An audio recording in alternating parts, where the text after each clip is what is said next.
ಇನ್ನು ನೆಕ್ಸ್ಟ್ ಆರೋಗ್ಯ ಮತ್ತು ಕುಟುಂಬ ಕಲ್ಯಾಣ ಯೋಜನೆಗಳನ್ನ ಕೈಗೊಳ್ಳುವುದು. ಆರೋಗ್ಯ ಮತ್ತು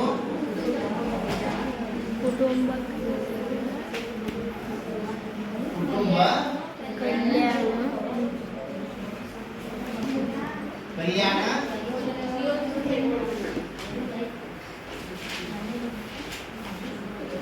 ಯೋಜನೆಗಳನ್ನು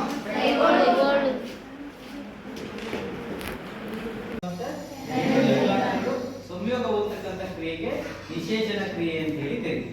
ಇಲ್ಲಿ ಪ್ರಾಣಿಗಳಲ್ಲಿ ನಿಷೇಚನ ಕ್ರಿಯೆಯಲ್ಲಿ ಎರಡು ವಿಧ, ಒಂದು ಆಂತರಿಕ ನಿಷೇಚನ, ಇನ್ನೊಂದು ಬಾಹ್ಯ ನಿಷೇಚನ ಅಂತ ಹೇಳಿ ಕರಿತೀವಿ. ಸೊ ಆಂತರಿಕ ನಿಷೇಚನ ಅಂತಂದ್ರೆ ಹೆಣ್ಣಿನ ದೇಹದ ಒಳಭಾಗದಲ್ಲಿ ನಿಷೇಚನವನ್ನು ಹೊಂದಿದ್ರೆ ಅದನ್ನ ನಾವು ಆಂತರಿಕ ನಿಷೇಚನ ಅಂತ ಹೇಳಿ ಕರಿತೀವಿ. ಏನಾಗುತ್ತೆ ಇದು? ಆಂತರಿಕ ನಿಷೇಚನದಲ್ಲಿ ದೇಹದ ಒಳಗಡೆ, ದೇಹದ ಒಳಭಾಗದಲ್ಲಿ, ಯಾವ ದೇಹ?